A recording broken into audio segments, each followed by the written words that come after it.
Assalamu ala syafiq al-mursalin Sayyidina Muhammad wa ala alihi wa sahbihi ajma'in. Rabbi shrah li sadri wa yassir li amri wahlul 'uqdatam min lisani yafqahu qawli. Before we begin, let's recite the Kitab, Surah Al-Fatihah. Bismillahirrahmanirrahim. Alhamdulillahi rabbil alamin ar-rahmanir rahim maliki yawmiddin iyyaka na'budu wa iyyaka nasta'in ihdinas siratal mustaqim siratal ladzina an'amta 'alaihim ghairil maghdubi 'alaihim waladdallin. First and foremost, welcome everyone. Assalamualaikum. My name is Siti Suhaila together with my partner Zarina.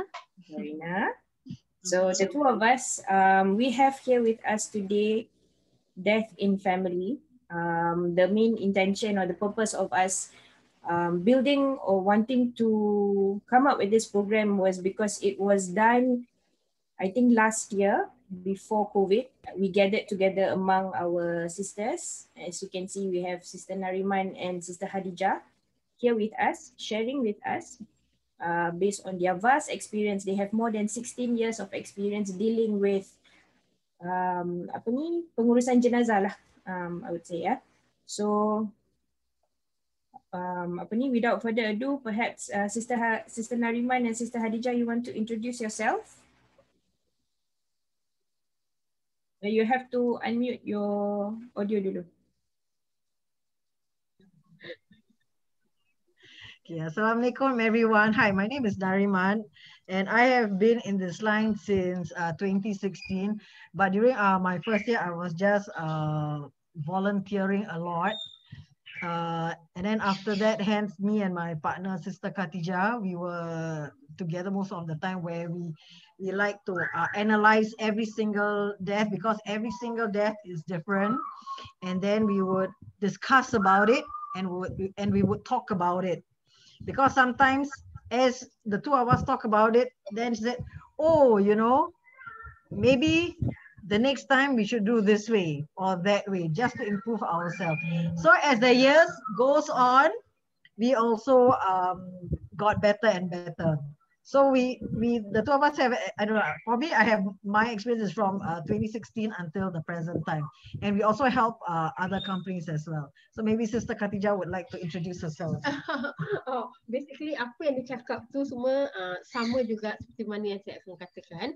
Okay, so my name is Khadijah Bibi binti Abdul Hamid. Okay, in fact she started few months earlier than me lah. Okay, then since that kita dah buat lain-lain pengurusan dulu before we stick to one. Okay, so pengalaman tu memang nak dikatakan banyak pengalaman yang kita dapat, tapi kalau kita stick pada satu pengurusan kita tak dapat banyak pengalaman. Bandingkan kita stick dengan banyak pengurusan, di situlah kita banyak pengalaman dan boleh kita kongsikan bersama. Now, I should say that this pertemuan ni sekarang bukan untuk menunjukkan pada antum semua bagaimana untuk menjadi seorang jurumandi. Because untuk menjadi seorang jurumandi, kita tak boleh setakat belajar saja begitu dengan one time saja. Okay, kita kena menghadapinya every now and then. Baru kita tidak akan lupa apa yang kita belajar. Kalau setakat belajar saja, dapat sijil, tapi kita tak praktikkan, also tak guna. Yeah. So sebab tu kalau macam apa-apa masalah yang antum semua ada, keluarkan, kemukakan. Jadi kita akan cuba terapkan yang perlu, apa yang perlu dilakukan, very very important waktu kematian ataupun sebelum dan sesudah. Itu yang basically yang kita nak tahu. Pasal untuk cakap saya nak jadi jurumandi, kebanyakan orang semua belajar, aku dah ada sijil, aku boleh mandikan orang. Tetapi kalau kita tak lakukan dia, sedangkan kita lakukan every week, kadang satu minggu sekali atau seminggu, 2 minggu sekali, kadang kita pun macam terlupa. You see? So we need to do it every day. Then only kita boleh practice. Practice make perfect. So yeah, so like she says, yeah, so we need more practice. So we cannot say, alamak, the place so far lah. So we have to stay committed. If there is a janazah, we just go. There's a janazah, we just go. So sometimes that's how we gain experience. So let's say if there is what you call it, a decomposed case, we still go. There is a suicide case, we still go. Oh, there's a post-mortem, never mind, we still go. So if we say, alamak, we don't want to do this case, then where do we gain, and what will we learn? Because kalau you pergi mana-mana belajar pengurusan, they do it the same thing also.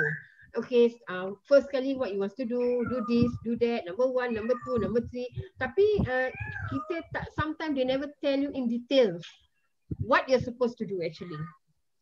So during this discussion, you all can just pop up any questions. Yeah. Any question, we will try to answer it. Alright, okay. Correct. Even if kalau boleh Siti, I want to share my personal experience. I lost my father last year during COVID. Okay. So memang the very reason why I think everyone should benefit from this kind of program is because when you have death happening in your family, kadang-kadang kita tak expect. We don't expect ada kematian, or we don't expect our loved ones to fall sick, and you got to start preparing what to do. Kita dah belajar pun kadang-kadang we get lost. We do not know what to do because at that point in time it just happened. You see? So for me, even though I dah pernah belajar, I have gone through pengurusan jenazah before. When it comes, you become totally blank. You say, apalagi kalau kita terus tak ada ilmu, we do not have any knowledge at all on it. What to do when let's say your loved ones passed, what needs to be done before pengurusan jenazah datang. So today basically the point of discussion will be on 3 things: pre-death, the during, the actual death, and also the post-death. So these are the 3 areas yang kita nak cover lah. Not so much on macam mana kita nak uruskan jenazah, because most or normally the pengurusan jenazah yang akan uruskan. You see, they will be the one guiding the family members macam mana nak mandikan and all those things, kan? But how do you go through it one step at a time? Itu yang I guess today the takeaway, if insyaAllah we want to benefit as many of us as possible lah. In fact, even Zah and me myself, we are still learning. We still need to learn as much as possible also. So I think today's discussion, we are opening this up to all participants. Feel free to ask any questions along the way because it's really very short. It's about 1 to 1.5 hours only. So if you have any questions, if you have any queries, please do ask. Yep. Okay. Okay. So perhaps you want to begin, Sis Nariman? Yeah. So we'll start with the pre-death. That means before the person died. You want to know the tanda nazak. Am I right? Right. So pre-death. So the tanda nazak is like a person may get to be forgetful. Yeah. So okay. Yeah. And then sometimes they may ask for weird things, and they're weird suddenly they ask for, I pengen nak want to eat nasi lemak or whatever it you see, is. normally what I came across is that orang tu dia sakit. Okay, selepas dia sakit nanti few days dia sihat. So dalam masa dia sihat tu kita jangkakan dia ni sakit tapi suddenly dia sihat, and dia nak makan something yang dia tak pernah makan. After that, then you notice that dia akan sakit, dia akan pass on. Did you all ever come across that? Yeah. Our family member, saudara kita, but I come across 3 of my family members semua macam gitu. Dia sakit, then suddenly a few days dia dah nampak sihat. So people assume that dia dah nampak sihat, alhamdulillah. But then the next few days kita dengar dia dah meninggal. So macam tanda-tandanya tu macam kalau macam dia dekat hospital tu, kalau kita nampak, that's one of it. And kalau macam dia dah dekat sangat, dia suka pandang mata dia, pandang atas, pandang ceiling. Dia tak nak tengok tempat lain, dia tengok tempat ceiling saja. Yeah, correct. So at this point of time, this is the best time where you must really be careful and take care of the patient as best as you can, their well-being or whatever it is that they want, just entertain them, you know. And then that's all I can say lah, you know. Because otherwise you're gonna regret, alamak, I should have done this, alamak, I should have done that, because nobody knows. So as long as when the person is alive, to me, because I also lost a father, so I know what's it like. And sometimes I tell myself, oh, I should have done this, I should have done that, but then it's already like too late, you know, because we didn't know, nobody knew. So little things like that. Yeah. But even if you know, you just macam kita dah tahu, as in when we learn, and then we notice tanda-tanda dia dah. Dia start nak memula, dia asyik nak makan aje. This is based on my experience lah. Asyik nak makan aje. Lepas tu dia stop. Dia dah tak ada selera nak makan. And then they start to be quiet. Lepas tu nearing probably about a few days before kematian tu, different person dah. Dia suddenly dia jadi burst of energy, start to get happy again. Yeah, that's what I say lah. That's why I say just now, you nampak orang tu sakit, tapi bila suddenly je dia a few days dia nampak macam sihat, tak bukan macam dia, macam seolah-olah macam dia tak sakit. Betul. Then only you realise that some people dia mati ni, oh dia dah sihat, okay lah, dia take for granted, dia tak nak macam tengok dia tak nak macam indahkan apa dia nak. Contoh kalau macam kata tolong belikan dia something lah yang dia suka lah. Then tapi kita dah lagi sihat, tak apa nanti besok lusa. But we doesn't know, see? We doesn't know. Suddenly dia just pass on. So my point is that kalau kita rasa ada kawan kita yang sakit, yang kita tahu lah, yang doktor dah cakap yang dia maybe akan pergi maybe for 6 months whatever this, just tengok pada perubahan yang ini. It's very important. It's very important. Kalau macam salah satu tandanya yang saya nampak selalunya it's like that lah. Dia sakit, then after a few 1 more week or 2 more week before dia nak pass on, dia sihat. Dia sihat, dia happy go lucky. So kita tak jangkakan yang dia akan pergi. Tapi the next thing kita tahu, then dia tak kenal orang lagi. Jadi waktu yang dia sihat tu lah kita ambil perhatian betul-betul. Usually in the case where ada yang tak sakit, you know, the sudden death, itu pun yang sometimes we can't tell juga, you know. Yes, correct. Yeah. So usually macam those kind of thing, like sometimes like heart attack or accident, itu yang sometimes we can't tell lah. That's the yes. Correct. Yeah. That one we cannot say lah. That's why I think you pernah pergi dengan PJSB punya khusus, right? You should know what they taught you, right? So now the one that I give you, this one is very, very important. This one is very important. This one dia ada detail what you're supposed to do during kematian. If you look at it. Okay. That one nanti we will give. She will mention. Okay. We'll pass to everyone. Sure. Okay. Yeah. So maybe you just want to highlight a bit on the key points. Sure. What to look out for. Macam tadi you mention, okay, what are the areas or apa yang kita nak kena take notice. Kalau ada family members kita tu yang you know ada simptom-simptom yang dia tu akan pergi. So what are the things that maybe you want to share on that part? So maybe because sometimes they are very spiritually motivated. So sometimes maybe you can turn on the radio, turn on like Quranic verses and things like that, you know. And then don't like, let's say 10 people crowd around that person and then you suddenly read Yasin all together. Don't need lah. Maybe just one person is enough. You know. Yeah. Okay. Another thing is that muka dia maybe dia punya, you nampak dia berpeluh. You know, dia berpeluh kat dahi dia too much. Macam as in macam dia baru balik jogging like that, no? Berpeluh. Itu salah satu tanda yang dia dekat juga. Okay. You know, the hidung dia akan jatuh. Bila you see on the side you tengok hidung dia dah macam burung kakak tua, you know, just coming down like that.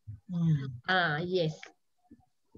Yeah. So that means there's certain part or Yes, certain yes, organs in the body that will give you the sign. So Correct. that, Yeah. Yes. Because the muscles are already weak, you see. So once the muscles is weak, so the thing will sort of like droop, you know.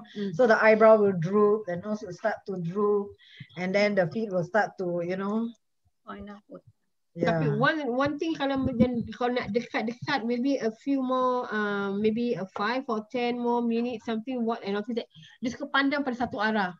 Mata dia tengok satu tempat saja. Dia tak akan, you panggil pun masa tu dia tak sadar lagi, dia tengok atas, sama tengok atas ataupun dia tenung pada satu arah, only one direction. I noticed that when because my father memang sick, you know, from cancer. So during the last few hours though, I noticed he was looking at just one area, because we thought he's looking at me, because at that time I just finished Salat Isha, and then he was just looking at me. I thought he was looking at me, but then when I came there, he was looking at something. Yeah. You know, Then after about few hours later, he passed on. It is that gaze yang macam, after that I realized, oh, he's gazing at something. It's like out of this world lah. Dia tak nampak kita actually. Some of them they might panic, macam kepala dia macam pusing tak tentu arah, pusing kiri, pusing kanan, pusing like macam nak cari arah, satu arah yang dia kita tak tahu apa yang dia nak lah. Normally this kind of cases like kan adalah juga yang ada macam dia meracau. Dia cakap dia nampak satu lembaga kat tempat ujung kata dia berbual. Apa kau buat kat situ? Pergi sana. Dia nampak siapa yang dia mata dia tu nampak. Kita tak nampak tau. Okay, I'm telling you my abang ipar, dia waktu dia nak pergi lagi 1 minggu dia nak pergi tu.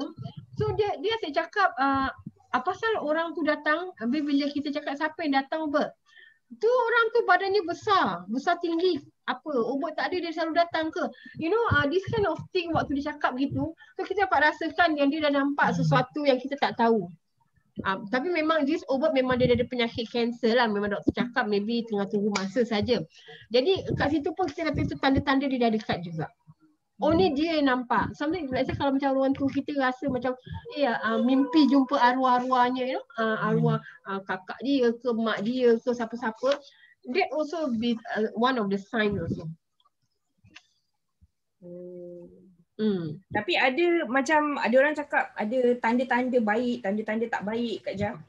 Okay. Macam kalau tanda baik tu macam mana, kalau tanda yang tak baik tu macam mana, then how sebab kita dah tahu kan, jadi macam mana kita nak consider macam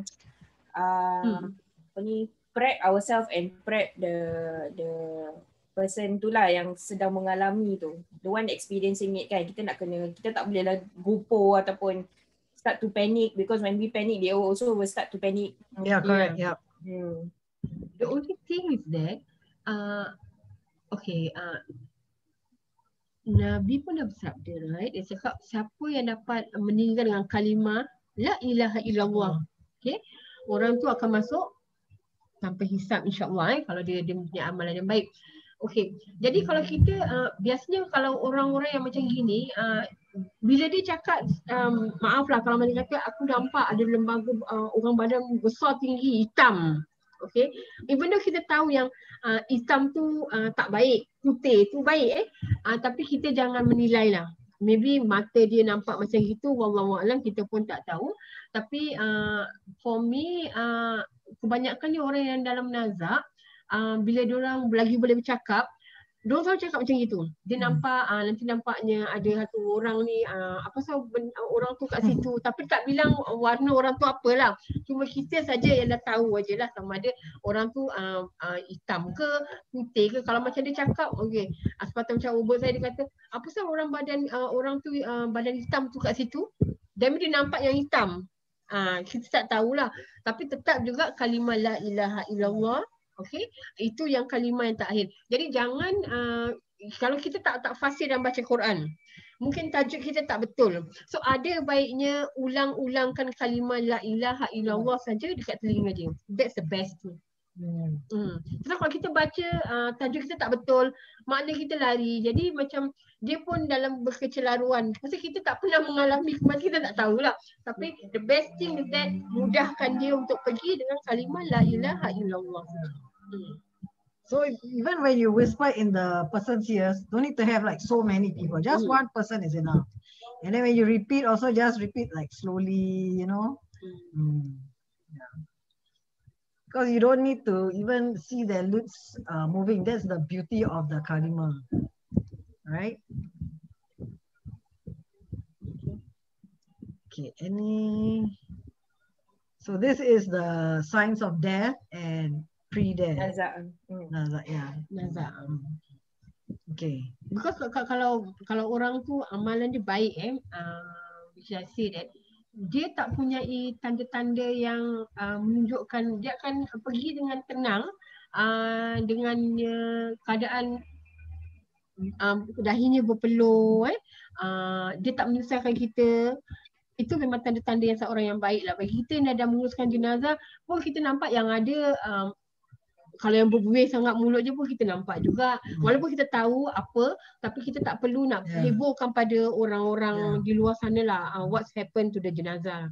Yang ada tu macam dah kadang senyum-senyum dan muka dia bersih pun ada juga.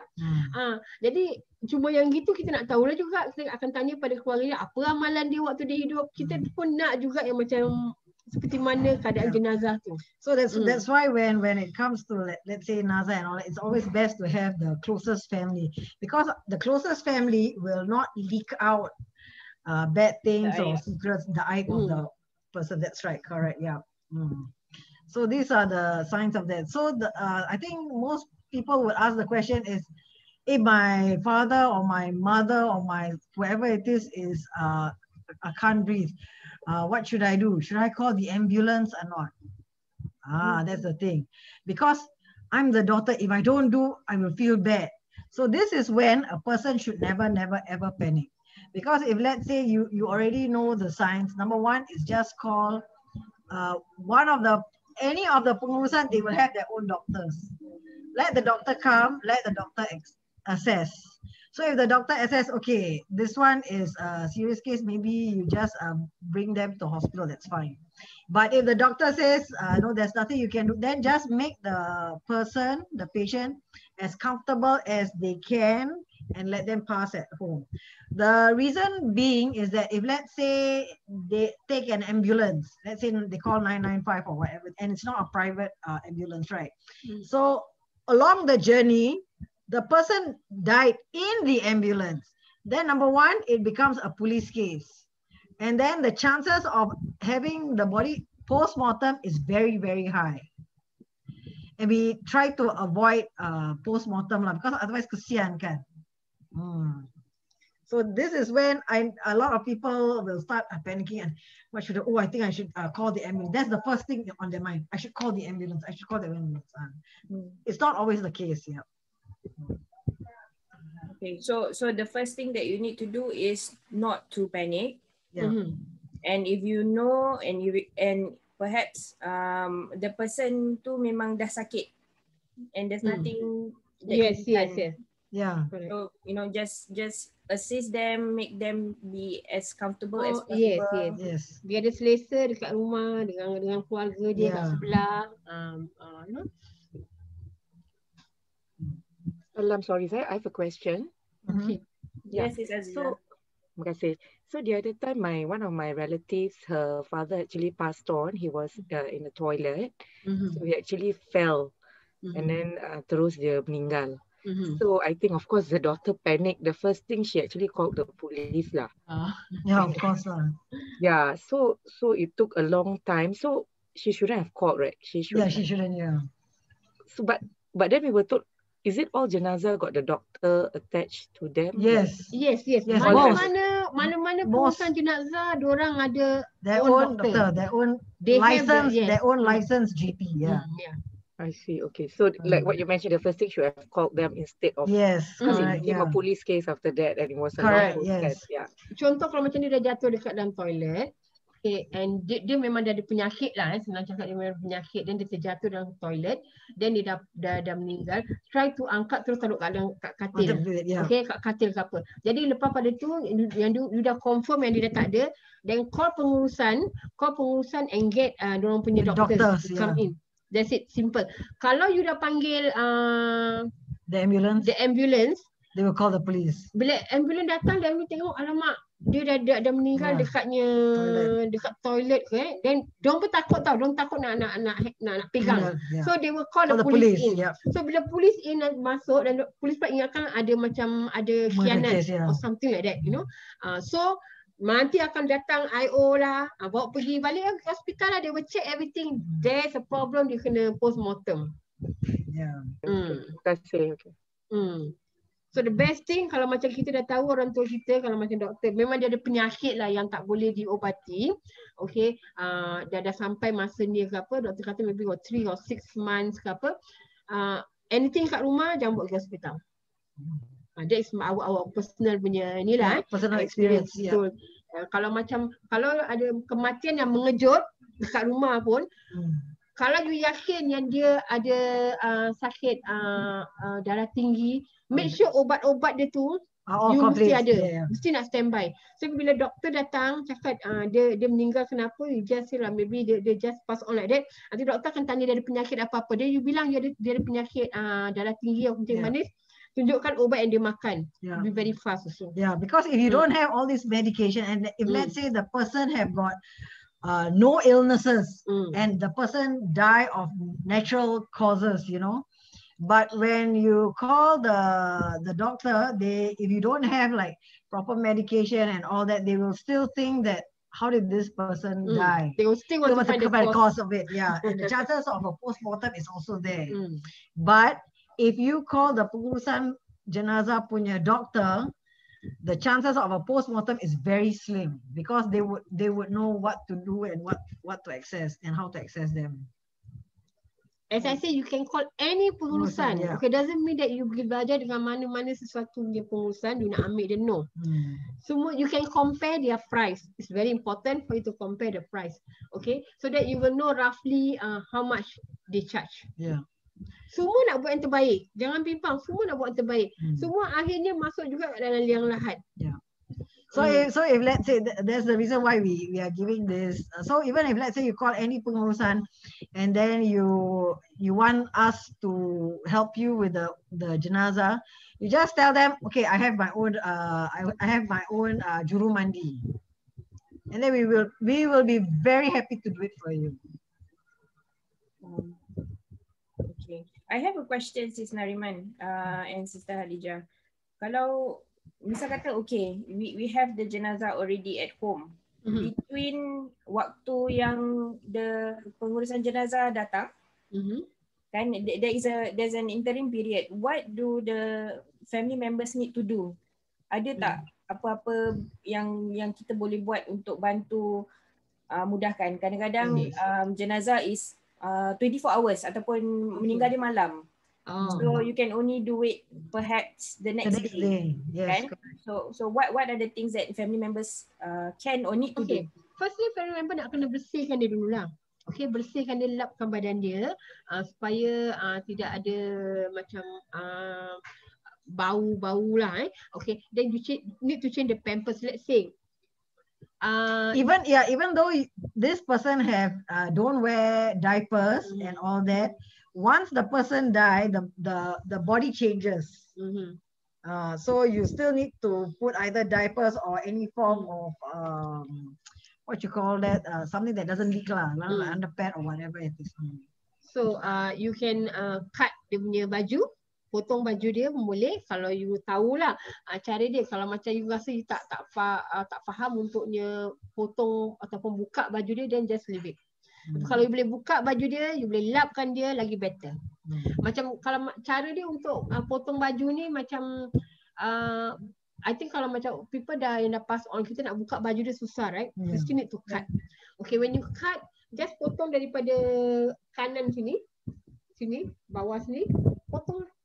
Sini, straight. left and right. Then baru you boleh tarik. Kalau macam bawah you tak boleh tarik, tak apa. Atas you tarik, dan lepas tu selimutkan dia dengan selimut yang tebal. Supaya tak nampak bentuk badan dia.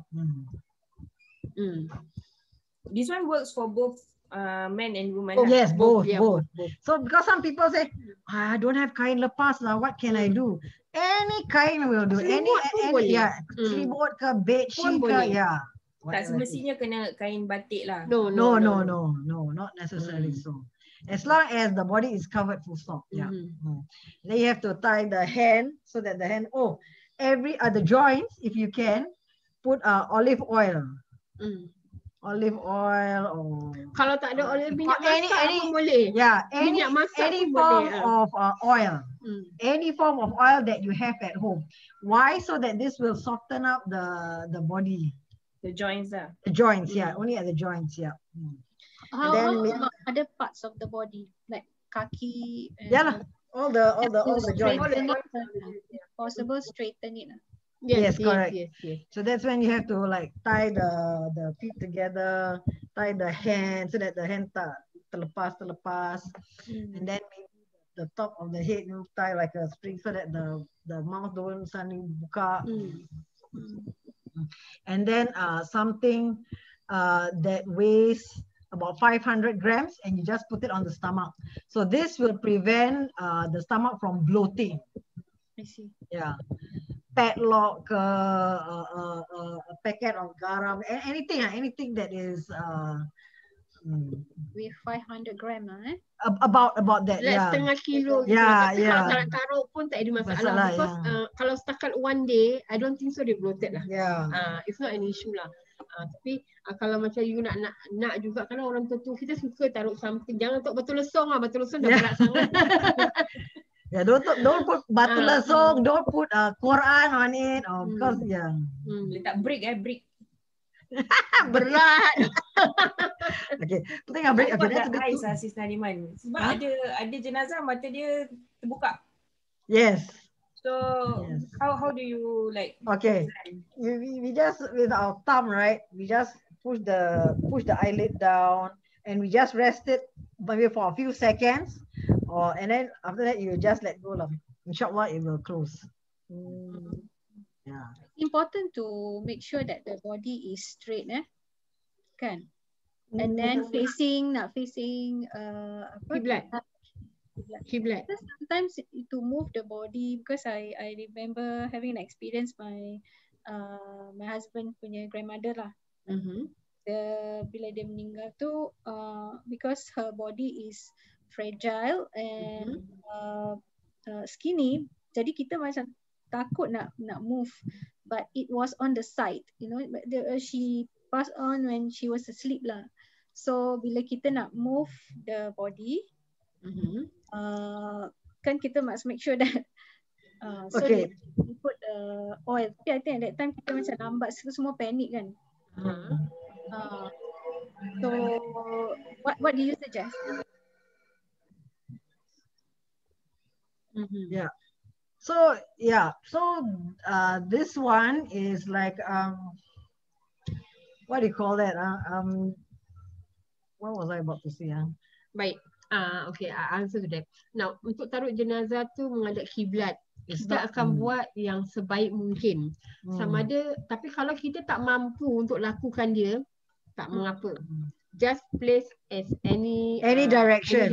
Yes. Nanti waktu nak solat saja baru nak akan menghadap That's kiblat. right. Yeah. So no need to worry about that. Yeah. So it's not crucial. It's not important. It's not the top priority.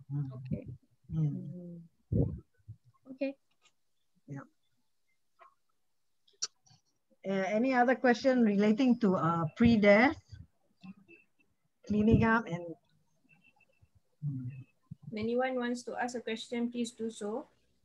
Sorry, I have just one more. sure.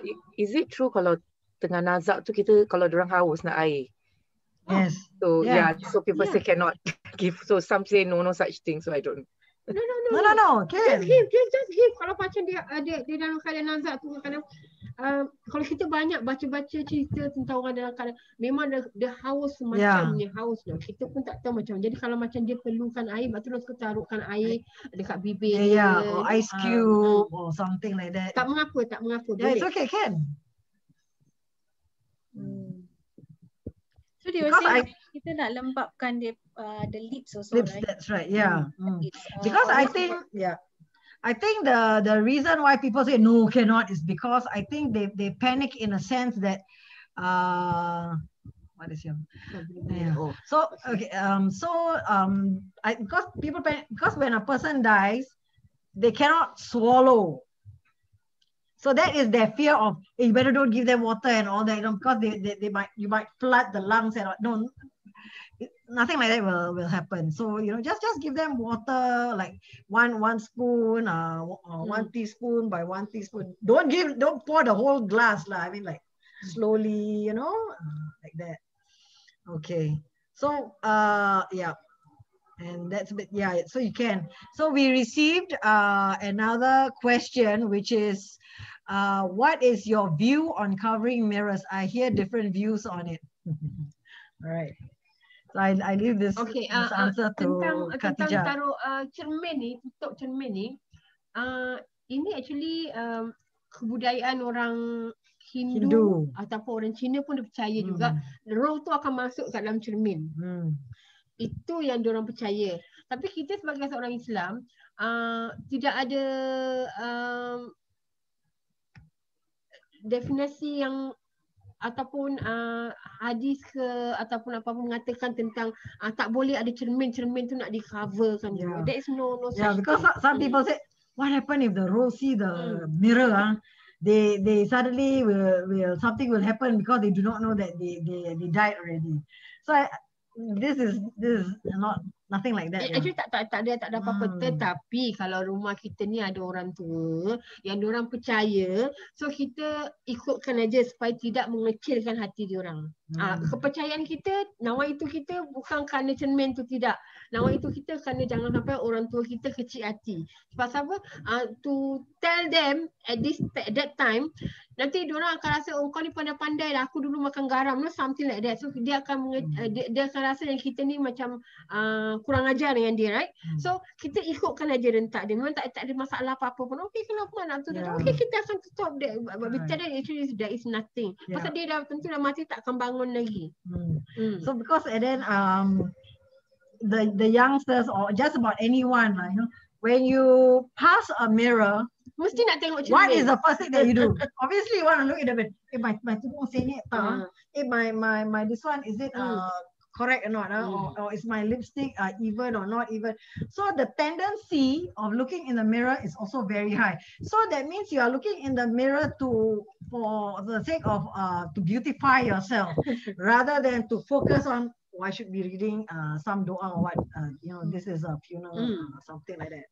So if you cover the mirror, it will prevent people from looking in the mirror or TV, or for example, because you are in mourning, you see. You don't want any form of entertainment, because sometimes we have kids, they are so bored, they want to watch the TV, they want to turn on the TV or whatever it is, Another thing I noticed, I don't know about the rest lah, but yang Siti pernah experience when I visit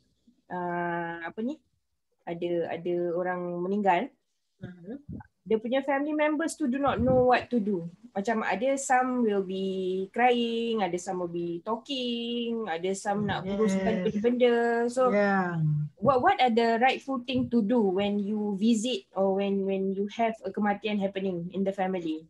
So basically you want to know the adab lah. Visiting, okay.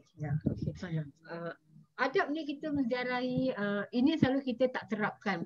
Bila kita menziarahi sesebuah rumah yang ada kematian, so kita sebenarnya kita kena hiburkan dia supaya dia lupa apa yang dia tengah alami. Okay, macam beri kata-kata perangsang, kata-kata yang macam calming words, menyedahkan diri kita sendirilah. Jadi kebanyakan yang datang nanti kalau kita perhatikan, dia berbual, pukul berapa dia meninggal? sakit apa, right? So actually that is not correct. supposed to Yeah, be not lah. correct. Yeah. So kita kalau pergi cakap, okay sabar, bukan beri kata-kata setiap yang hidup pasti akan pergi, right? So kita harus macam redakan lah. Memang payah bagi kita cakap, kita senang cakap. Yang menanggung siapa? Yang punya diri. Tapi saya selalu kalau saya mandikan jenazah, kata-kata yang selalu saya ungkapkan pada anak-anak dia waktu mandikan tu, satu saja, mungkin itu dapat menghiburkan diorang juga, akan beri satu kesedaran. Kalau kita kehilangan mak bapak kita, satu kita harus ingat, tidak ada seorang ibu bapa pun nak anak dia pergi dulu daripada dia. Kita juga seorang ibu. Okay? Kita seorang ibu. Adakah kita nak anak kita pergi dulu daripada kita? Tidak. Kita kau biarlah aku pergi dulu supaya anak aku dapat teruskan hidupnya. Betul tak? Jadi keadaan mak bapak kita sama juga. Dia kalau boleh dia nak biarlah dia pergi dulu sebelum anak-anak dia. Pasal apa, kalau untuk kita melihat anak kita pergi dulu daripada kita, dia punya sedih tu memang kita tak dapat kontrol. Sebagai ibu, jadi ibu kita pun begitu juga dia punya. Jadi apa yang kita boleh lakukan untuk mentenangkan diri kita, dia pun dah lama pergi, insyaAllah apa yang dia lakukan waktu hidup dia, kita teruskan. Kita akan terus, kita harus ingat yang hidup lawannya mati. Kita pun tak kekal. Kita pun tak kekal. Hidup dekat dunia kita ni pun sementara saja. Kita boleh duduk kat dunia ni mungkin 50 tahun, tapi kita ke akhirat lebih daripada itu. Kita hiburkan diri kita sendiri. Jadi kalau ada kematian pun, kalau mana kita, saya tak cakap habis, tapi kalau untuk kedua orang tua saya, baik pun saya pernah kehilangan bapa saya, adik saya, okey, makcik yang rapat dengan saya.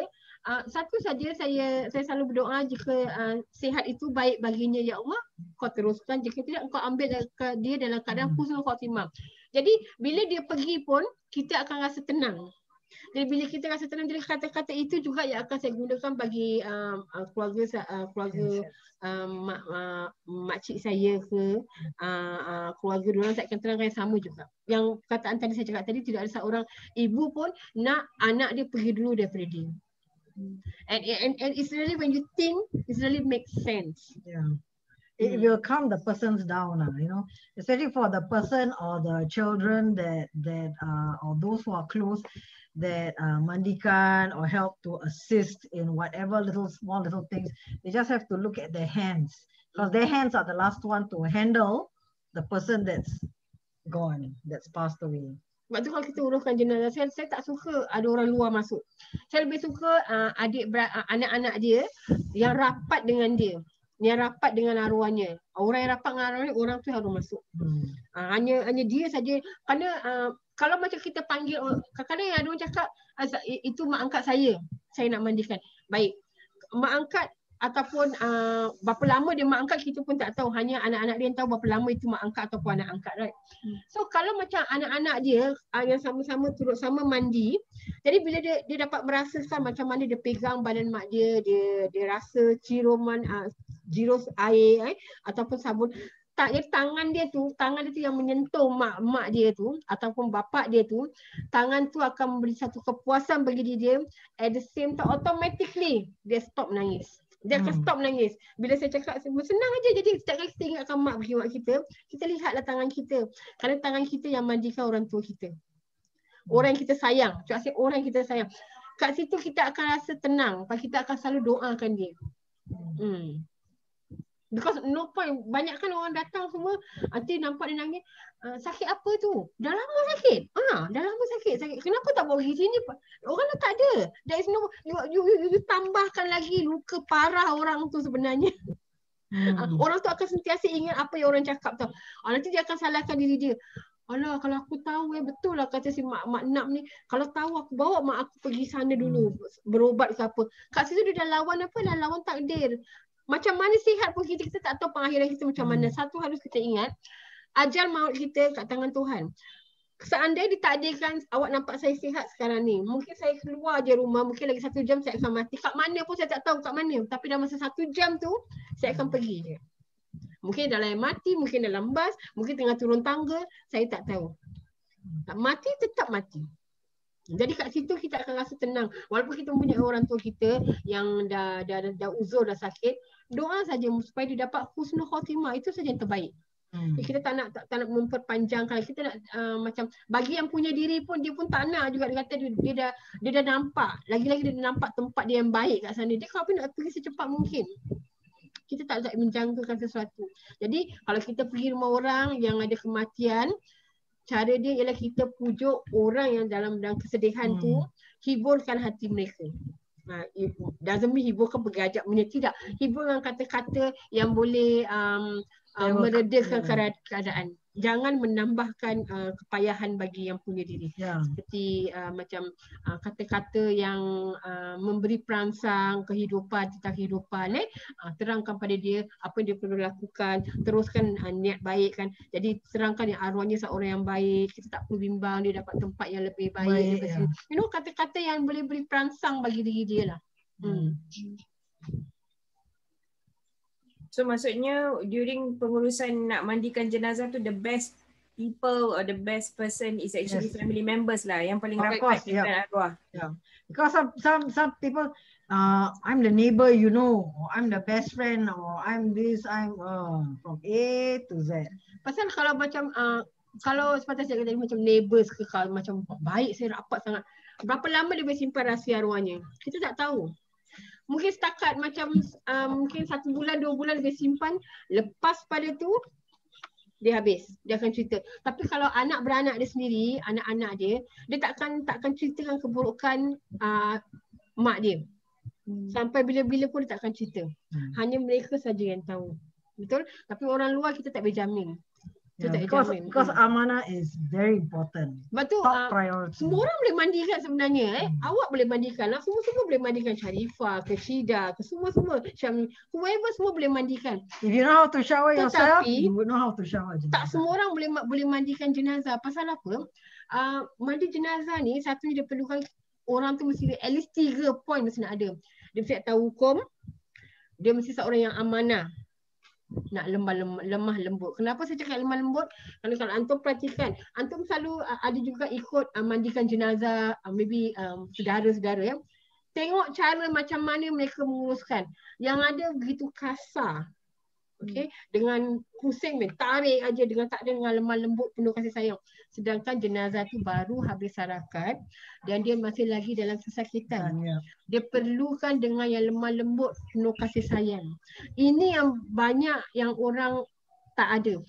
Kalau cakap boleh mandi, semua orang boleh mandi. Kalau kita tahu mandi hara besar, sama juga memandi jenazah. Cuma kalau kita lagi hidup, kita boleh gosok-gosok badan kita, tak rasa sakit, betul? Tapi kalau kita mandikan jenazah, sebab tu saya tekankan kita perlu ada lemah lembut, penuh kasih sayang untuk menguruskan jenazah ni.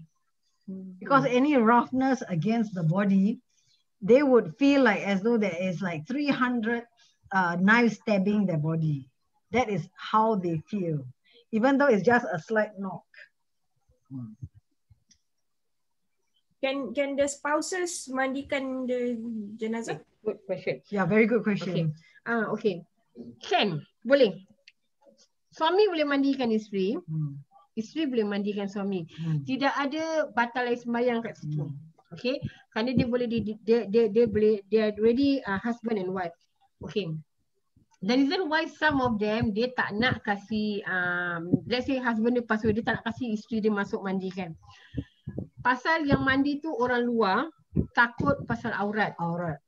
Tapi seandainya isteri tu tahu mandikan, tahu kapankan, tahu, dia boleh buat sendiri.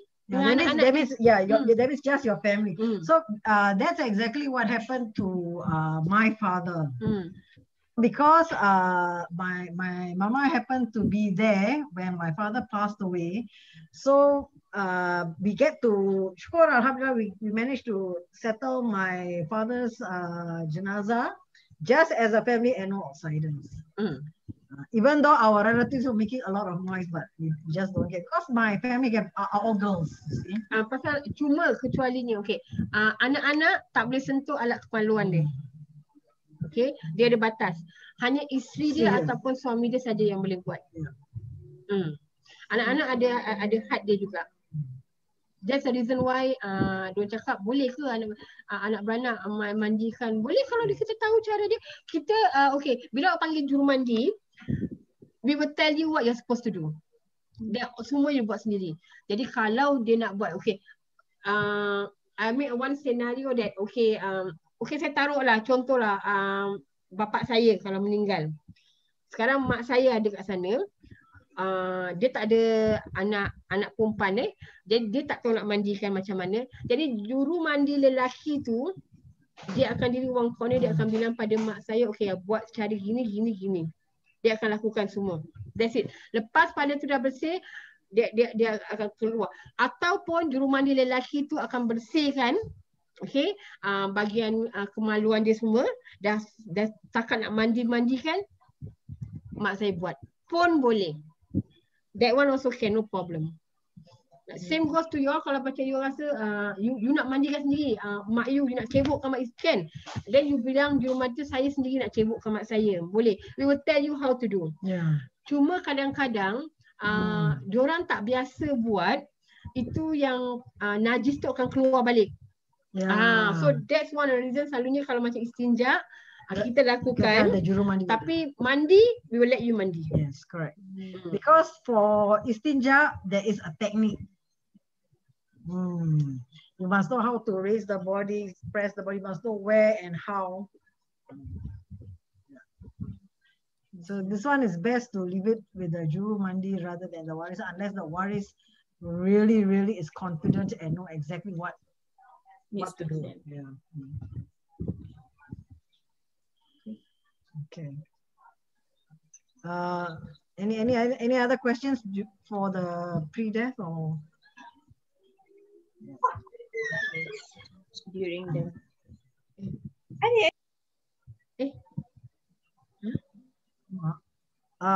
other questions? So yeah. Belum warm up lagi semua Any questions, please? Before we proceed. Okay, I repeat again. Okay, now I repeat again. Let's say step 1 dulu kalau ada kematian dekat rumah, what must you all do? Okay, first thing, you confirm yang dia dah meninggal. Okay, yang natural punya. Boleh mandikan my father. So okay, so there is a question. Sulastri, yeah. Can, as I say, you boleh mandikan your father, tapi but not on the private part. Still have to go to the either the mother or anak lelaki dia. Macam kemarin I just share based on si Sulastri punya question. Macam kemarin around my father, the entire family, that means my adik-beradik and then the cucu and my mother je yang uruskan, plus the pengurusan jenazah lah, yang tukang mandi. So the tukang mandi will be the one yang akan guide kita, will guide us what to do. Last sekali dia akan do the istinja, but all of us will take one portion of yes, correct.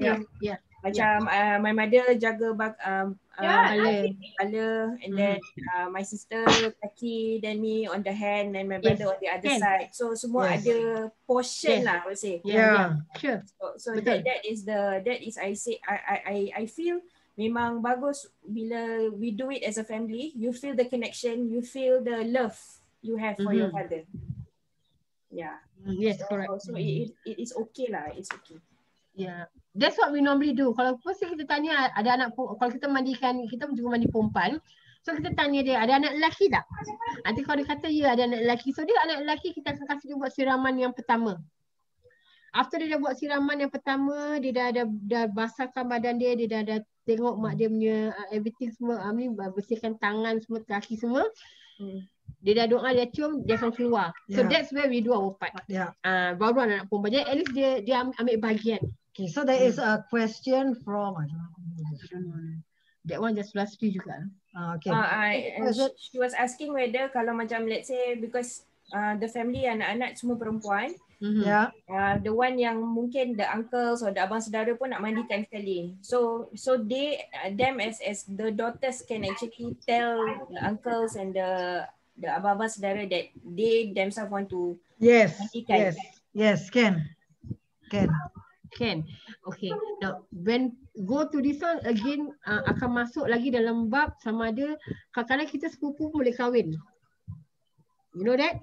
Okay. Kalau sepupu sebelah mak, kita boleh kahwin tau. That's where datang dia punya aurat.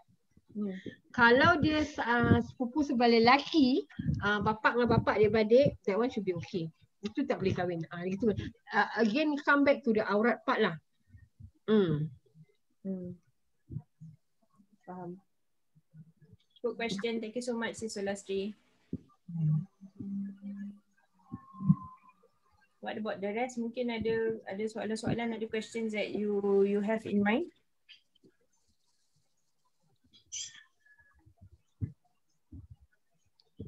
So we covered the pre-death. And the post.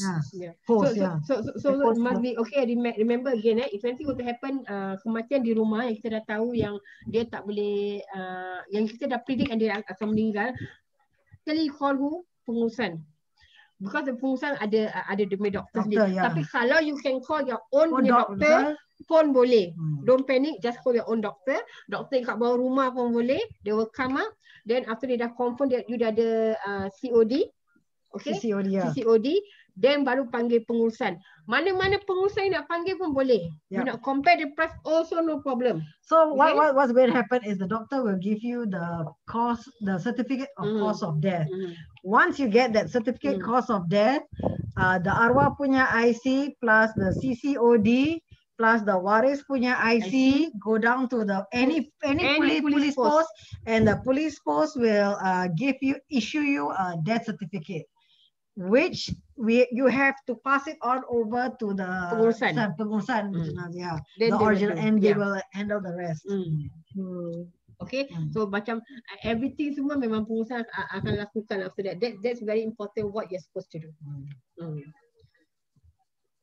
But some pengurusan jenazah dia ada macam do we need to prepare anything tak, macam towels? Okay. Now, certain pengurusan dekat Singapore dia ada barang-barang pun dia dah siap. Tapi majority tak ada perkakasnya untuk, I mean you need to prepare at least kain batik 3 helai. Kain batik lepas. Okay. Kain batik lepas 3 helai. Tuala yang besar punya, which can cover daripada kepala sampai kaki lah. Selalu kena pakai kain ihram lah kan.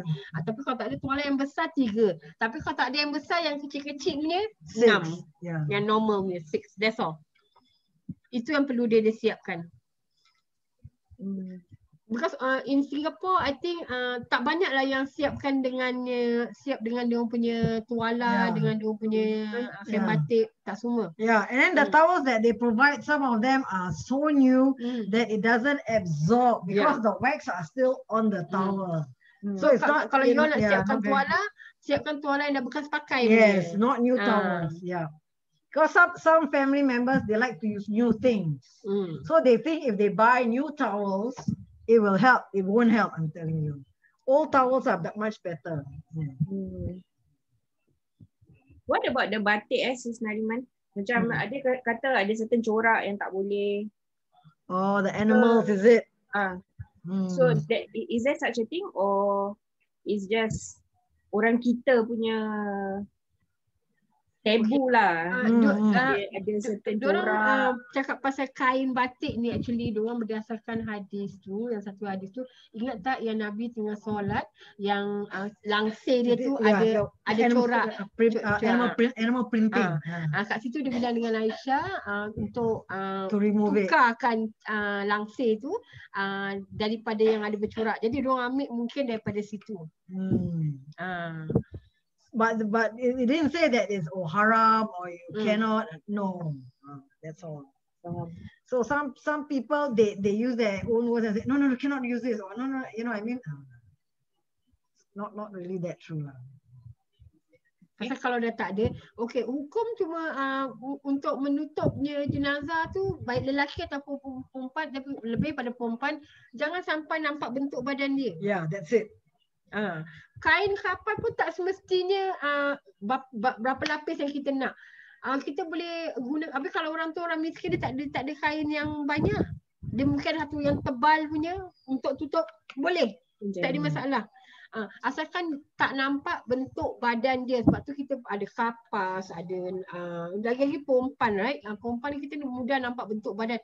Dan always remember yang mengangkat kita masuk dalam liang lahat adalah kaum lelaki. So it's very very important about that.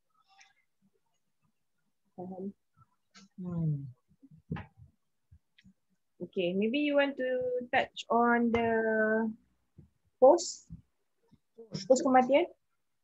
What to do? Post kematian, that means after the shower, right? After the shower, the shrouding. So dah kafan, dah mandikan. So, solat jenazah. Solat jenazah. So this one you are trying to say how to cope with your loss, is it? How to cope with the loss. So dah mandikan, dah solat, dah you go to the grave and then you are already back from the cemetery lah. So a lot of people will have like tahlil, you know. Yeah. And then like she says lah, you know, like Sister Khatijah says, some people will feel like a shock and a loss once you come back. And people who ever lost their fathers, their mothers, or their close ones, that is exactly how they feel. So when they settle the clothes, you know, I need to remove this, I need to remove that. Yeah, so some people want to keep, but I think it's best to like donate the good ones, you know. What about like settling the hutang-hutang arwah? Because most of the time when we have visitors and then orang kan bagi duit salam, so does that go under nak kena bayar balik the hutang arwah or like that? Yeah, because utang is the #1 top priority. It doesn't matter how good a person you are, even if you mati syahid or what, if you ada hutang, your soul will not be in peace, you know, like as though you are in limbo like that. So the waris should settle the hutang of the person that passed away. Sebab tu kalau macam kita perhatikan, habis saja solat jenazah, imam akan kasih sedikit ucapan, right? Dia kata kalau macam kalau waris ni arwahnya ada mempunyai hutang, dia suruh jumpa dengan waris dekat, right? So kita pergi kat sana lah, ataupun arwahnya adanya orang ada hutang dengan arwahnya, jumpa dengan waris, something like that lah. So I think tapi kalau kita mempunyai sifat yang pemaaf, sebaik-baiknya kalau kita tahu yang arwahnya ada hutang pada kita halalkan sahaja. Kerana jika kita lakukan begitu, insya-Allah di saat kematian kita, orang akan buat bersama juga. Tapi kalau orang tu tuntut, dia ada berdasarkan bukti, dia cakap kita kalau dia nak juga, waris nak kena tunaikan juga. Kalau tidak, roh dia tak tergantung lah, tak tenang. So the hutang is very important.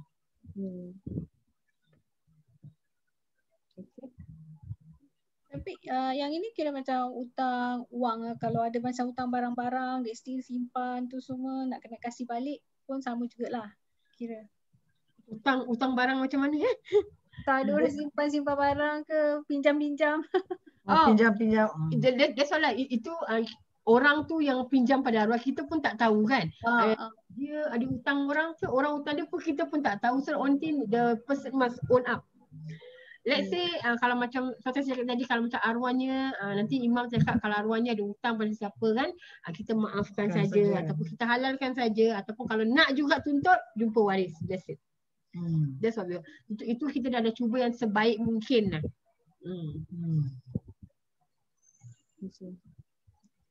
So I think memang it's very important lah kalau kita tak ada ilmu kan, especially family members yang paling rapat. Our existing family members tu nak kena tahu. Dan in terms of what ada sebelum waktu tu dan selepas pun, we need to know, we need to have it ilmu. And then another thing is you need a head, you know, because sometimes in most of these situations, everybody want to be the captain. So they oh, why don't you do this? Oh, why don't you do that? Mm. Someone must put a stop and says, no, this is my father. I want it done A, B, C, D. This time, this, this. Because once you have a lot of captains inside, I tell you, it's very susah, even for the juru mandi, because they do not know. One pray at the masjid, one say, no, just do it at home. One have this, one have that, one say, you know, all sorts of things. So one must just stamp on their feet and says, no, this is what we're going to do. I am the son, this is what's going to happen. Or I am the daughter, this is what's going to happen. So it's very important for the family to decide. Yes, correct. As a family, to know like the during and the post of this procedure. So when anything happen, basically they already know what to do. Yeah. Yeah, correct. Because if let's say there's so many captains and then you suddenly panic and then you blur and you do not know what to do, that's when you start panicking and then you do not know what to do, and then suddenly they say, no, you should do this, no, you should do that, and then the pengurusan is confused, and so somebody must say, okay, we are going to do this, we're going to do this, we're going to do this, A, B, C, D. Okay. Let me and my sisters and my family members settle. That's it. So knowledge is important. Yeah, you're right. Pasal kalau kita perhatikan, kadang perkara ni nampak macam remeh tau. Okay, there's Muhammad Nazrin here. Okay, I'll be open.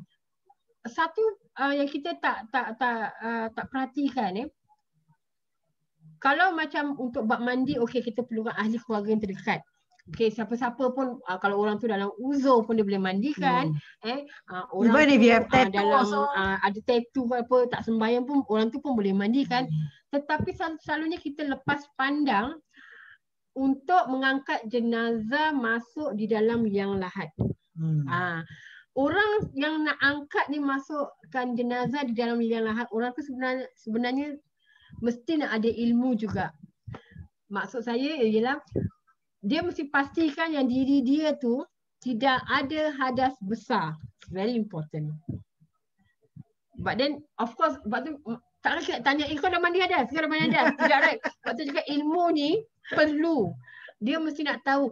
Sebab tu kalau boleh yang angkat jenazah kita ni masuk dalam liang lahat, kalau boleh kaum keluarga kita yang terdekat. Jadi diorang kita tahu macam mana kita didik diorang akan faham. Tapi kalau orang luar kita tak tahu sama ada ilmu ni dah sampai pada mereka ataupun tidak. Ni satu, banyak orang kat mana-mana pun kalau kita pergi tentang belajar pengurusan jenazah, mereka tak terangkan bab ini. Sedangkan ini is very very important. Untuk mengangkatkan jenazah tu masuk di dalam liang lahat, perlukan orang tu orang yang amanah, satu saya cakap tadi, dan dia juga harus bebas daripada hadas besar. Kerana memang ada sejarah waktu Nabi, zaman Nabi dulu memang ada sejarah. Boleh semak balik cerita tu. Kenapa Nabi tak beri orang tu masuk dalam liang lahat untuk mengangkat jenazah tu. Jadi sekarang saya tak perhatikan semua, siapa pun boleh semua berebut pun nak buat. Tapi sama dia lakukan yang terbaik ataupun tidak, wallahu alam. Kita pun tak tahu. Macam jenazah tu dia takkan nak bilang, jangan aku tak buat. Nanti semua orang lari pula kan. Tapi yang punya diri tu harus ada ilmu. Kita sendiri yang tahu. Kalau kita rasa kita belum lagi bersih, jangan tolong angkatkan jenazah tu masuk dalam liang lahat. Awak boleh angkat, tak mengapa. Awak boleh mandikan, tak mengapa, tak apa, boleh mandikan. Tapi jangan masuk di dalam liang lahat. Itu saja. Itu harus kita pesan pada kaum keluarga kita. It's very very important about that. Okay. Any other questions? So you all tahu kan waktu tanam boleh daripada jam berapa sampai jam berapa? Kubur. Tak tahu. I think to one of the slide down there, yang Mika sendiri punya, I got record down there. Okay, office dekat kubur untuk orang pergi, last registration is 4:15. That's the last registration. Dan untuk tanam daripada jam 8.30 sampai 5.50. Okay. Kalau pukul 6, pukul 7 boleh tak? Boleh, tetapi dengan syarat ada MUIS punya kebenaran. Macam maybe accident, you know, yang daripada luar negara nak balik Singapura, nak tanam 2 jam juga, 9 malam pun boleh. They will prepare for the floodlights and lights. Tapi kalau selain daripada tu, yang bermukim di Singapura, waktu tanam dia memang sampai jam 5:30 paling last. Tak lebih. Kalau lubang kubur, I don't know about now harga sama dia naik atau tidak. Satu lubang kubur waktu kita pergi tempat office kubur kat tempatnya Pusaraman tu sana, satu lubang kubur $315 untuk 15 tahun ke atas lah. Kalau untuk yang tanam balik $80. Kalau untuk baby ataupun kaki ke tangan ke apa yang semua parts $140. So that's why bila you ambil pengurusan, you must understand why they charge this. Minta dia punya detail berapa, apa yang diorang kena bayar. You got the right. Kalau sampai mencecah 2 sampai 2,000, better go and find another one. I think banyak pengurusan kat Singapore yang harga dia tidak cecah. 2,000 plus and all that. Ada, you know, so be careful. And one more thing, kalau you rasa kaum keluarga itu banyak yang ada kenderaan, tak perlulah sewakan bas. Sewa bas dah dekat 200, buat pun nak membazir duit. Nanti dalam bas tu kita tengok cuma ada berapa? 3 orang, 4 orang untuk 40 seat punya. You pay for nothing. Duit tu boleh guna untuk unless you are sure that nobody is taking your own transport. Which is also wise because there will be very little parking spots. So you go in a bus, you come back in a bus, but everybody must make sure that they take the bus.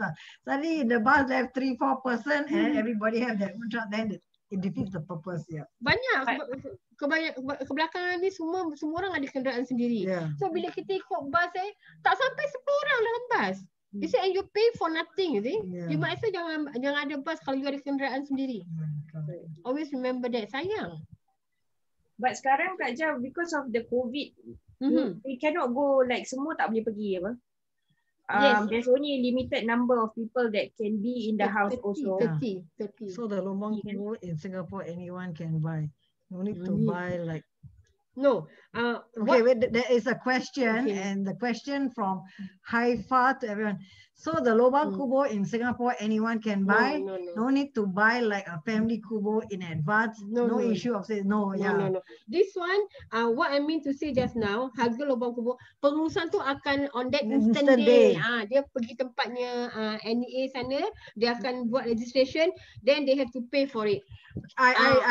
Untuk yang ada kematian on that day je, bukan kita boleh macam tempah hari untuk kita cannot. Because I know where this question is coming from, because in America, you literally have to buy a plot, and then you can either buy a plot for yourself or you can buy a family plot, so that whenever a family member die, you are buried there. But this is only in America, but it doesn't happen in Singapore. Because in Singapore, the day that the person die that's the day that when you register, that's the day that you pay for that plot. And it's only for 15 years dia tahu. After 15 years dia rombak balik. They will exhume the body. And then they will place it in another. That is where you have to pay another $80 to repair. So which means when you call up a pengurusan jenazah, all this will already be given to you lah. Yes, correct. So the question is, Alhamdulillah, so everyone has a kubur, everyone can be. Yes, you are right. Haifa, is it? Haifa, yes. I have a question about the prices. Sure. Ada macam central portal we can check, or is it we have to go to the different pengurusan jenazah punya website ke apa to find out ke macam mana? Okay. Because we don't know when it will happen, right? Then they will never tell you the punya price. Okay. Kalau tempat dia punya portal, never tell you the price. They will tell you, it's around 1,006, 1,004. Okay. My advice to you, kalau macam dia kata 1,004, then you cakap, is this include a bus? You must ask them that. Is this include the food? If they say no, just a basic 1,004, yes, that's correct.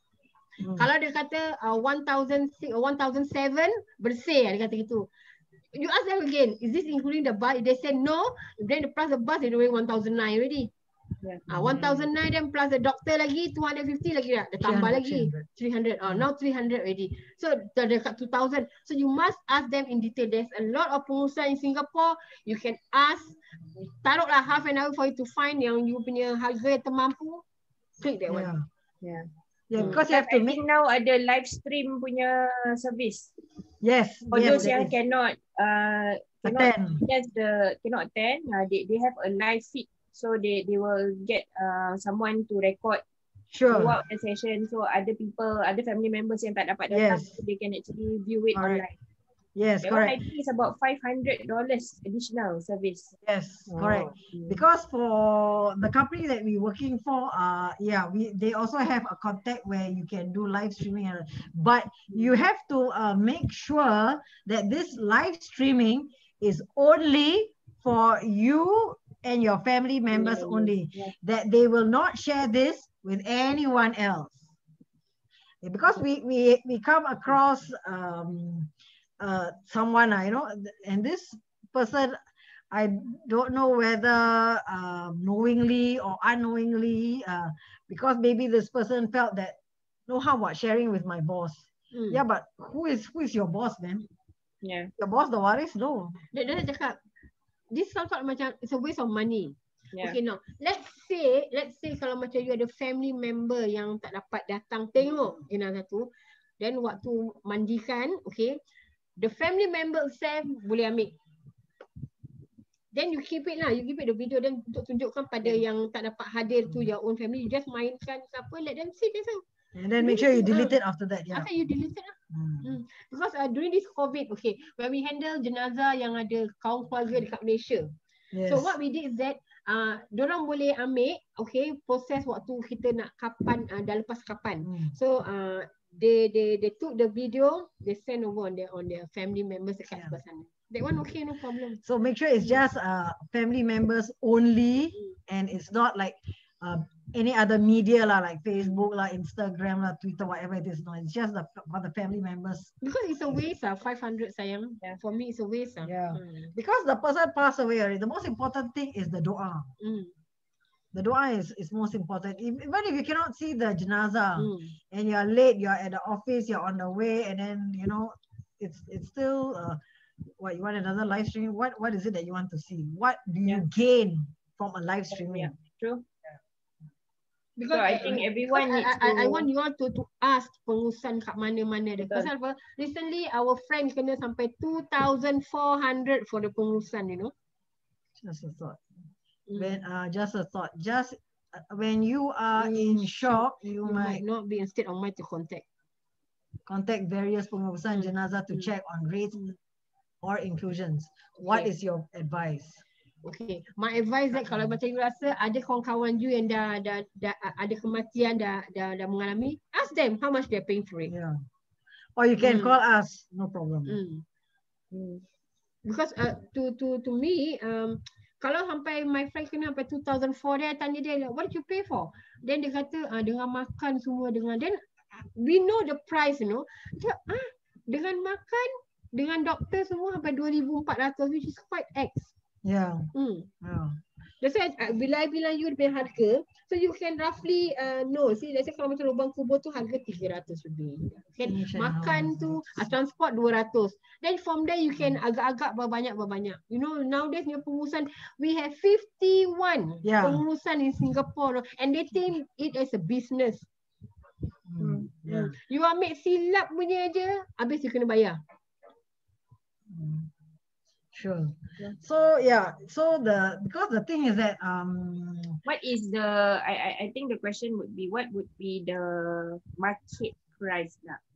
The ideal price yang it is not too over and not too low, that mid range market 1,004. price. Between 1,004 to 1,006 . Yeah. So that it is beyond that amount, kita nak kena check lah what is it. Yeah, correct. Yeah. Ask them details. Why? Yeah. Ask them details. So because we people have approached us, people have approached us. you know, if you have if you know anyone who wants to pengurusan jenazah, or you can call our company, blah blah blah. We give you commission. You know how much is the commission? $350.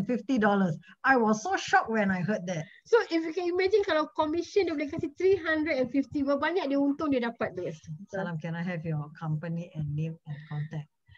Okay, so somebody is asking, Salam, can I have your company? Okay. Okay, I tell you frank, even though I'm from a PJSB, but I don't encourage you to. We know why? Because of the price. Okay, I'll be open. So that I want, just I want you all to find out the price. Okay, so whatever we do, it is totally ikhlas and is for our akhirat. That's it. We don't charge. So, and we don't have a company, by the way. Someone's asking for our card and company. We don't have a company and we don't have a card. You can call anyone and you can tell them that you have your own juru mandi, and then you call us and we will attend to that. So I think, yeah, that's much better. So then you have to make sure that you don't pay for the juru mandi. Make sure they have to minus. Yeah, you have to make sure that they minus off the juru mandi, and we will come and do it for you. So far, yang I can understand yang murah lah, yang in the market is SMC. Okay, SMC is a top one lah. Other than that, what have lagi? SMC, that's all lah. That's all. Yang harga berpatutan. Rosiwan, so we can. I do not know his company, Rosiwan. Yeah. But I think at the end of the day, the main, cuma Siti nak, I just want to emphasize again, the intention for today is not about letting you know what is best, what is jenazah. That one is, I think everyone punya own responsibility to find out lah. Right? What is best, or what service is the best for you. Correct. The main intention for today is just to give you an insight, just to give you more knowledge on what we need to know and what we need to do to prepare ourselves in case there is a death in the family. And what we need to do. So basically moving forward, for everyone, all the participants here, what we intend to move forward after this is to provide a personalized, a customized session for family members. Yes, correct. Yes. So correct. If let's say you are interested to do this as a family, like we mentioned, the best is when you have the family members learn together with you. Sure. So we will get, for instance, Sister Nariman and Sister Hadijah to come over, and of course to abide by the limitations of the numbers in the family. We can also do like a hybrid program where you can do perhaps a few of your family members doing it live. That means on site with our trainers there, and then we can actually broadcast it out to the other family members yang tak boleh ada dekat situ. So both we have virtual and on-site training lah. Sure. That would be good. So then we can share with more people. Yeah. And then if let's say somebody is asking, if let's say we panic and we do not know, you just have to call us and we will get you the appropriate company to help you settle. Can we have your contact? Sure. Yes. You can. So basically what we're going to do next is anything pertaining to this discussion or this training, we will pass this on via email. That means the notes, all information will be sent to your email addresses lah. So when you have registered with us, we should have your email addresses. If you didn't register, and if perhaps you received this Zoom link by someone, by your family members or friends, then you may contact either Sister Zarina or myself, Siti, or any of our Empowered Women punya team members. To be able to assist you on. Give our because I guess you all got a big members down here. Okay, huge member. I think you all can share. Okay, last time which pengurusan that you all made, how much you paid for it. You know, you all can share among yourselves. And you can you can see how they handle the jenazah. And then you just Okay, all right, okay. So only then you will know, because we cannot tell you, okay, this one is good, the other one maybe we might give you another company, the company maybe not really so good, so we doesn't know, right? The only thing that those are people yang dah betul-betul mengalami kematian, diorang tahu siapa yang diorang ambil, macam mana diorang uruskan. That mean after that one, did they look after dia punya kubur, dia taruh ni semua, is it inclusive of all the Because report semua? You need to ask them. Because even the part of the juru mandi, right? I have had complaints from the waris that, ayo, this juru mandi are so funny, and this juru mandi keep laughing, and then you know, I mean, you are already grieving and you're already mourning, and then you make jokes and you make fun because this juru mandi said something like, I don't like things to be so serious. But then, hey, come on, it's a death that's happening, you know. You cannot be. So if that thing were to happen, you all got the right to tell her off. Okay, you all got the right to tell her off. It's not a joke, you know, to mandikan jenazah, boleh ketawa-ketawa, cerita happy. Well, you nak hiburkan hati orang yang telah kehilangan, tapi bukan cara dia, bukan macam gitu. As I say, it's wrong. We have to hormat the members, the arwah. Yeah, of course. Yeah. So Titi, if you can also share our contacts with. Boleh, insyaAllah. Can. All right. Can. Okay, 6:30 already. I think we. Sure. Kalau tak ada soalan, if we don't have any questions, we will wrap this up. Thank you so much, Sis Narima, Sister Hadijah, for your time. Welcome.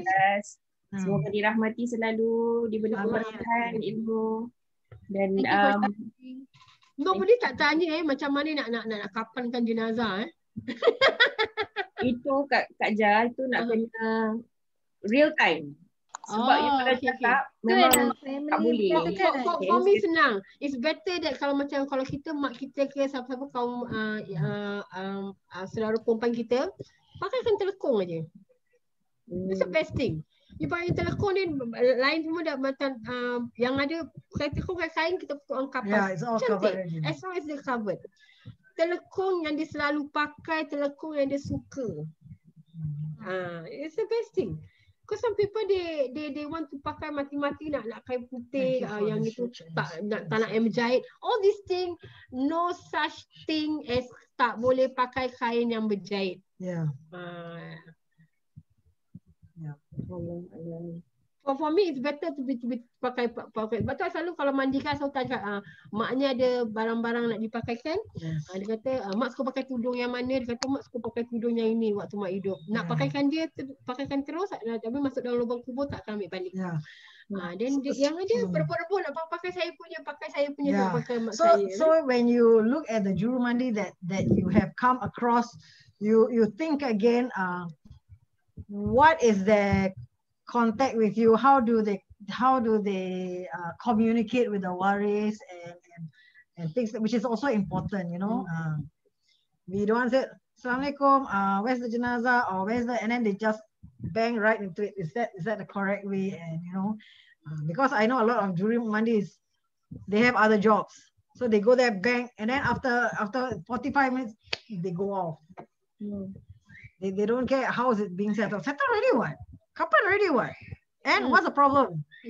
So it's like, oh my God, is this it? Saya cakap adab pada jenazah pun tak boleh. Dia perlukan ilmu. Okay, dia perlukan ilmu. Kita punya adab. Okay, so pasal tu kita punya yang ada pakai pakaian rugged, mandikan. Okay, that one is no issue lah. But then penampilan kita kalau dah macam gitu, itu akan menunjukkan peribadi kita juga sebenarnya. Betul. So bit by bit, I say we must respect lah. Kita nak kena hormat jenazah tu, kita nak kena hormat dia. Itu kali terakhir kita nak uruskan dia. Dia nampak siapa yang uruskan dia semua, siapa yang melakukan. Jadi kalau kita tutup aib dia waktu dia lagi ada dalam keadaan begitu, besok dekat sana Allah akan tutupkan aib kita juga insyaAllah. That's why I stress, I very stress. Siapa nak tolong mandikan jenazah, boleh. Asyik juru mandi akan panggilkan siapa. Tapi harus ingat satu, you must orang yang amanah. Apa pun yang you nampak keadaan jenazah pun tidak boleh ceritakan pada orang luar. Yeah. And even if you come across a juru mandi who is rude or who don't respect the aurat or the aib of the jenazah, you can tell the juru Yes, mandi. you got the right to tell. Can you please be more careful or whatever. Kalau dia bikin kasar-kasar apa, macam dia bikin dengan lemah lembut. Dia sometimes dia lupa, dia nak buat job nak cepat. Bila cepat dia can go to another one. Because nowadays juru mandi, pengusaha semua all think about this one, no? Money. Money talk.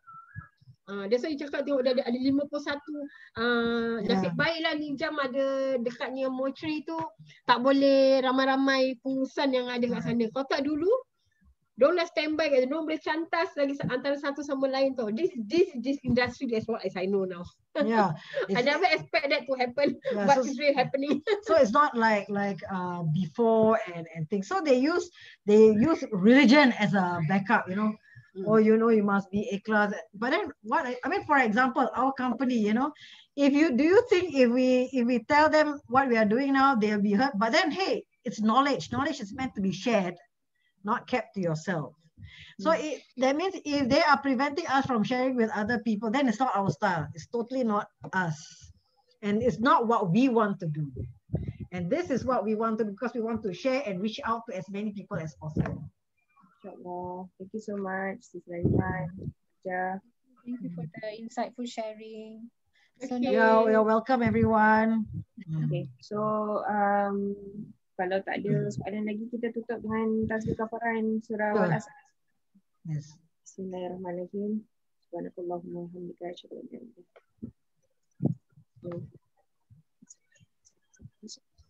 illa anta astaghfiruka wa atubu ilaik.